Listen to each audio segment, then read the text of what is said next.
이래서 박근혜 대통령 때 탄핵 때 제가 썼던 것 때문에 최순실 특검에서 수사를 했죠. 그다음에 그때 이제 우리가 아는 홍준표 전 대표도 재판 중단이 됐냐에 대해서 법학자의 대다수가 중단되지 않는다라는 쪽으로 가서 저는 이제 우리나라가 이 부분에 대해서는 노블리스 오블리제, 윗물이 맑으면 아랫물이 막는다. 그리고 또 우리 진보 여기 왼쪽 민주당에 계신 분들이 계속 주장해왔던 3.1운동, 4.19의 정신, 그리고 기존의 권력자도 끌어내리는 그런 위대한 우리나라의 민주화 전통, 그거에 따라서 지연적 정의에 대해서는 정의가 아니다. 왜냐, 증거인멸도 할 수 있고 처벌받을 사람이 사라질 수도 있습니다. 이런 위대한 민주당이 이루었던 그런 정신들이 있음에도 불구하고 우리 헌법에 있는데 84조는 이걸 갖다가 거의 파괴 내지는 정지시키는 잘못된 규정으로서 절대 왕정 시대의 왕권 신수설에서 나왔던 이론이었습니다. 그래서 이거는 무제한적으로 확대될 수는 없고 제한적으로 해석되는 게 맞습니다. 그래서 대표적인 이유가 만약에 이걸 갖다가 프랑스 걸 많이 배워왔는데 프랑스의 경우는 기본적으로 재임의 직무집행이란 말이 들어왔을 때 절대 면책을 합니다. 그런데 우리나라는 재직중이라는 이유 때문에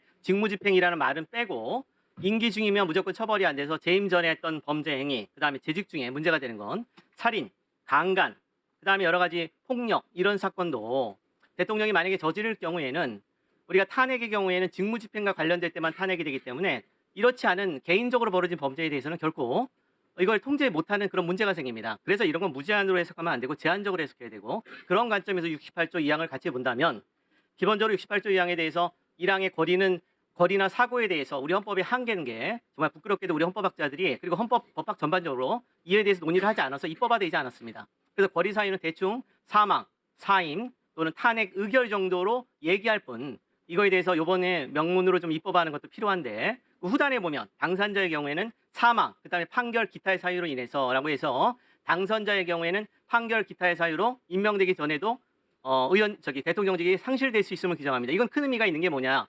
미국의 트럼프 사건이 대표적으로 대통령이 가기 전에 결국에는 그 범죄를 저질러서 재판이 회부정이었는데 당선되는 순간 미국은 중단시켰습니다. 근데 우리나라 헌법은 그와 틀리게 당선되더라도 취임 전에는 결단코 중지돼서는 안 된다는 헌법적 결단을 내놨습니다. 자, 이런 해석의 관점에서 당선자도 기본적으로 이런 부분에 대해서 중단되지 않고 상실되는데 하물며 대통령의 경우에는 노블리스 오블리제, 윗물이 맑아야지 아랫물이 맑다.